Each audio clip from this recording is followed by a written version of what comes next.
Λοιπόν, σήμερα θα σας παρουσιάσουμε μία τετράδα από σκυλάκια και θα ακούσετε την ιστορία εγκατάλειψης που βιώσαμε.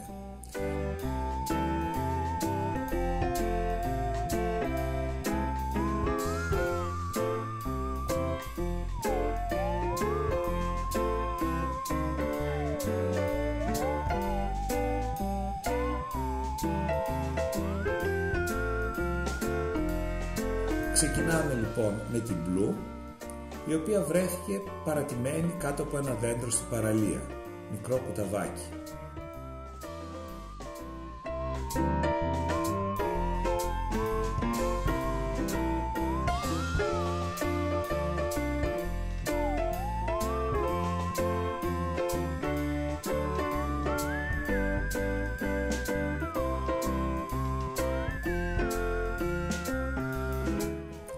Στη συνέχεια ο Μπλάκι, ο οποίος το ίδιο ήταν παρατημένος μέσα στην πόλη.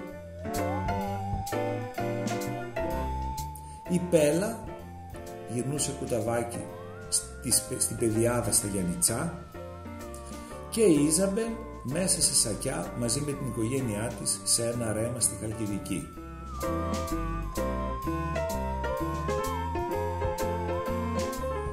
Το επόμενο μας θέμα είναι πώς θα πλησιάζετε ένα σκυλί. Πρώτα θα πρέπει να ρωτήσετε τον ιδιοκτήτη. Στη συνέχεια, τι δεν πρέπει να ακουμπάτε ή να χαϊδεύετε. Αυτά είναι: δεν τραβάτε ποτέ την ουρά του, δεν πιάνετε τα αυτιά του ή και το κεφάλι, το χαϊδεύετε ήρεμα στη ράχη και δεν χρειάζεται να τσιρίζετε όταν το πλησιάζετε.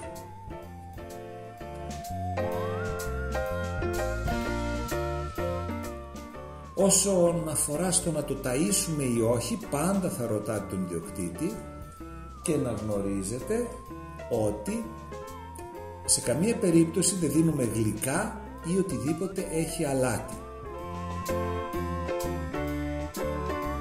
Το επόμενο θέμα είναι ότι θα πρέπει να γίνουν κάποια εμβόλια και να μπει το περίφημο chip, όπου το εφητεύουν μέσα ένα chip στο οποίο αναγράφονται τα στοιχεία του ιδιοκτήτη, τα αντίστοιχα εμβόλια που έχει κάνει και άλλες πληροφορίες για το σκυλί, το όνομά του.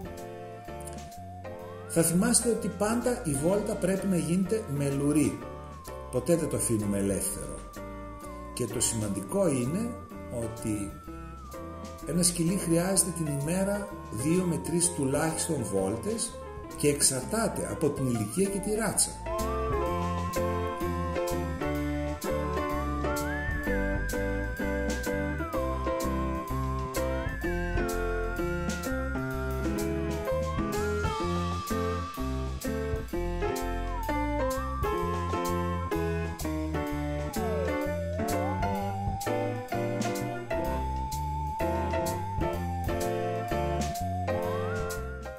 Καταρχάς θα θυμάστε και πρέπει να ξέρετε ότι δεν είναι ένα παιχνίδι, ότι το παίρνετε για να παίζετε, θα παίξετε μαζί του, αλλά όχι να είστε εσείς οι κυρίαρχοι του παιχνιδιού.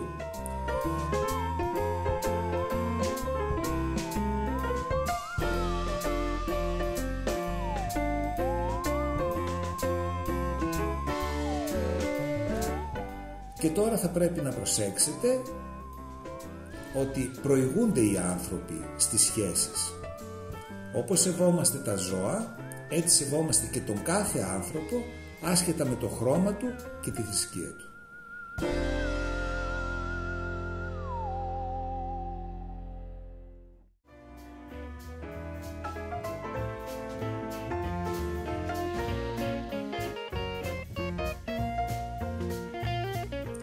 Τώρα θα θέλαμε να σας κάνουμε μία ερώτηση, ένα quiz.